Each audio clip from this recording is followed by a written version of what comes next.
With a chance to win 6 times, 10 times, and even 20 times your money, it's obvious why some gamblers love parlays. But I'm here today to cover the truth about parlays and their effects on you and your bankroll. Stick around to the end of the video, and I'll cover the one type of parlay that I would consider betting.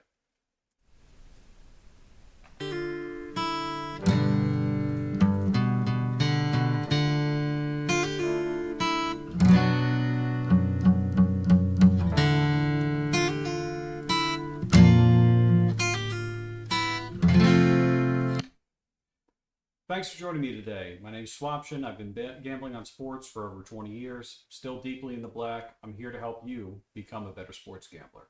So today I wanted to bring you the truth about parlays. So the first question is, what is a parlay? A parlay is a bet when you make two or more bets and combine them into a single wager.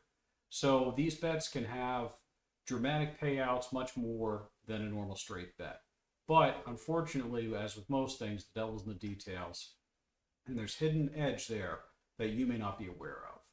So to help you out with learning this, I put together this table covering the payouts, the odds of winning, the house advantage, and what you can expect when you're betting parlays. So if we look in the first column, it's the number of legs of a parlay. So a 2-team parlay would have 2 legs, a 3-teamer would be 3 legs, 4, 5, etc.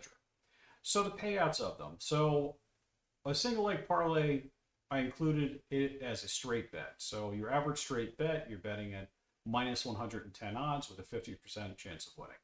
The house edge on this bet is about 4.5%. In order to profit long term on these bets, you'd have to win greater than 52.3% of your bets. So I always use an example of an average gambler. So I see this as someone who's making around 300 bets a year of $100.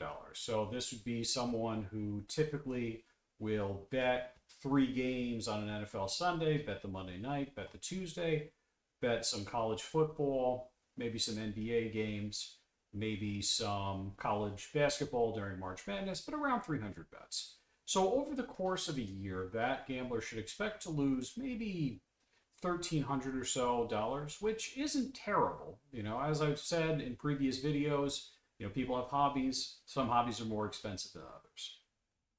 But what if this same gambler, instead of betting straight bets, wants to start betting parlays? So let's start off with a 2-teamer. So it pays around 2.6 times what your initial bet is. You have roughly a 1 in 4 chance of winning this bet. The house edge, though, more than doubles as compared to a straight bet.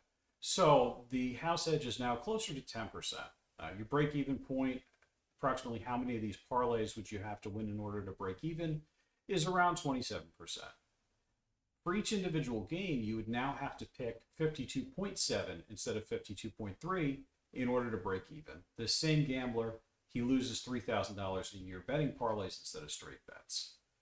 As we move up the ladder, we see that the odds get even worse. At a 3-teamer, the gambler is losing about $3,750 a year. Betting 4-teamers, it jumps up dramatically to $9,375. And at a 5-team parlay, our gambler is losing over $10,000 a year. So this is a dramatic difference in payout and expected value based on you betting parlays. They're never good. They're not going to help you win. So a couple of things. Occasionally people will say, well, if I'm a winning sports bettor, then I can bet parlays and grow my bankroll. And that's fine, but you're under the assumption that you're going to continue to win at the same rate you have in the past. And if that assumption's wrong, you're going to do a lot more damage to yourself betting parlays rather than betting straight bets. Another thing that I see often is, especially looking around YouTube, is videos on special parlay strategies, things like that. And the truth of the matter is, there's no way that you're going to combine negative expectation bets in a parlay together to have positive expected values.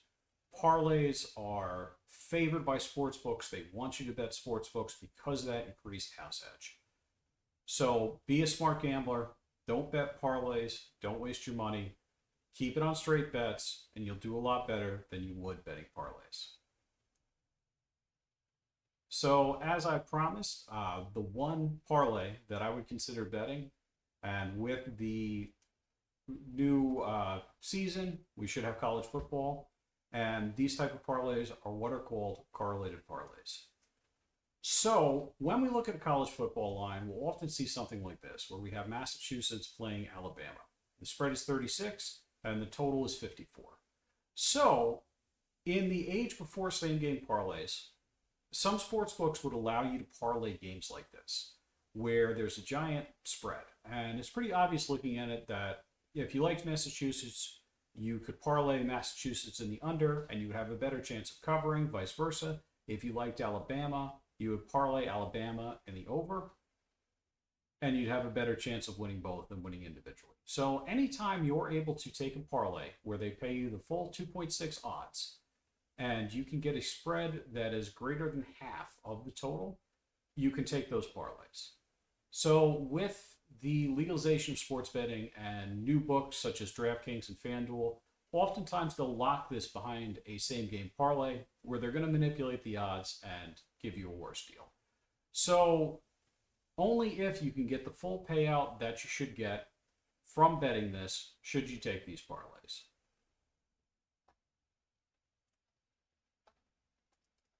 So my hope is that you'll put this information to good use.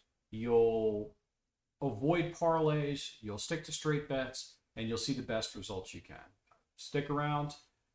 Like I said, I started my channel to help people become better at sports betting. I want to help you win. I'm not here to sell you anything. I'm not here to mislead you. I'm simply here to help you. So please like and subscribe to help me grow the channel. Thanks so much. Have a great day.